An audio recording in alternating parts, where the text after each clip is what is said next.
Well, Donald Trump was talking about really making sure we tone down the violence. And if you are going to be violent, then you could be put in a category of a terrorist. And he said the Antifa is sick and dangerous, and Antifa will be designated a major terrorist organization. He said, I'm pleased to inform our many USA patriots that I am designating Antifa a sick, dangerous, radical left disaster as a major terrorist organization. I will also be strongly recommending that those funding Antifa will be thoroughly investigated in accordance with the highest legal standards and practices. Thank you for your attention on this matter. So 2 things on this. First of all, this is long overdue.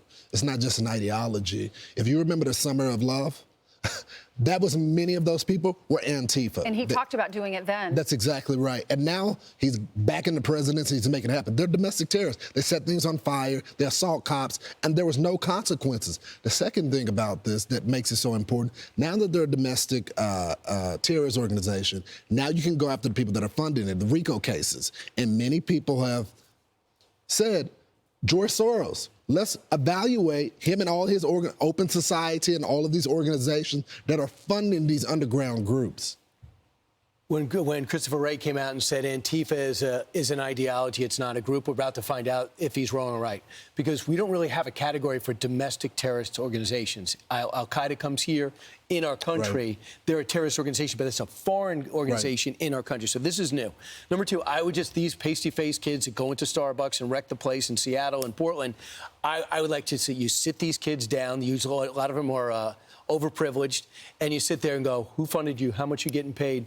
Who did it? And just build it like that. Who's the one who called you? How did you guys form? Why do you all wear black? And then you find out what's behind it. And I think it's going to go to a certain funding. These guys aren't rioting for free. They're all getting paid. That's why it's important. Well, real quickly before we move on, to your point, you're right, Brian, that we don't have the domestic terrorism in that sense. But the past administration, they were looking at mom groups. I know. They were talking about, by the way, we got new revelations about them targeting Turning Point, FBI, going after them.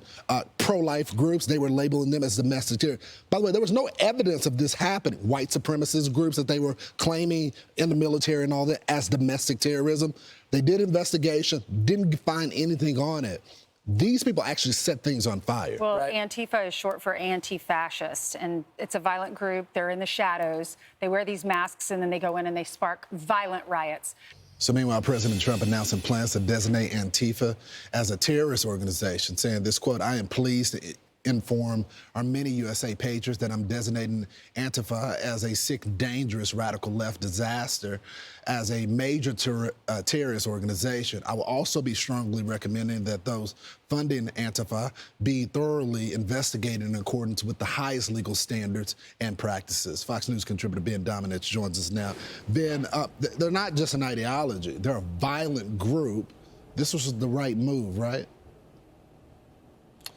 Well, yes, it was. Lawrence, I will caution that, this is a move that the president actually made near the end of his term in 2020, though at the time that he made it, there wasn't really the opportunity to lean into it the way that I believe this second administration is going to. Namely that Antifa, to your point, is not just some vague ideology, as we were told by Christopher Wray and others at the time. Right. It's actually an organized group, and they've performed organized activity across the country in attacking, multiple different places, cities and facilities, including most recently in North Texas, where someone attacked an ICE facility there. This is a situation where you have these domestic terror cells that are organizing online, and they deserve to be investigated, particularly when it comes to the financial backing that they receive, which really has been a black box to this point. We deserve to know more about how they're getting funded. Ben, why do you think there was hesitance from the politicians as well as not the rank and file law enforcement because they know it, but the political appointee law enforcement to do this? Well, I think that one of the things that has been an item of awareness for quite a long time is that this last administration under Joe Biden leaned heavily into targeting various conservative groups, Christian groups, and the like for all sorts of investigation, really, I think, in many instances, abusing their power and framing them falsely as white supremacist groups and the like. And I think that this administration is basically saying, look, you took your eye off the ball. Those groups were never a threat to the American people. people. They never represented an actual violent threat, and instead you persecuted them. We're now going to use the full force of the law to go after the people who really do represent violent threats across the country. And I think this is part of a stepped-up attitude. And frankly, if Democrats want to defend Antifa and go down that road, as I saw David Axelrod and others suggesting this was going to, be some kind of political witch hunt. Incredible. I think that, more power to them. I think it's absolutely detestable. And the truth is that anyone who wants law, order, and a non-chaotic streets in our cities across the country should be in favor of knowing more about what Antifa is doing before they do it. Yeah, they had no problem arresting the praying grandma in the Capitol, but the people that are setting buildings on fire. Let's not go too far. Ben Domenech, thanks so much for joining. Good to be with you. I'm Steve Doocy. I'm Brian Kilmeade. And I'm Ainsley Earhart. And click here to subscribe to the Fox News YouTube page to catch our hottest interviews and most compelling analysis.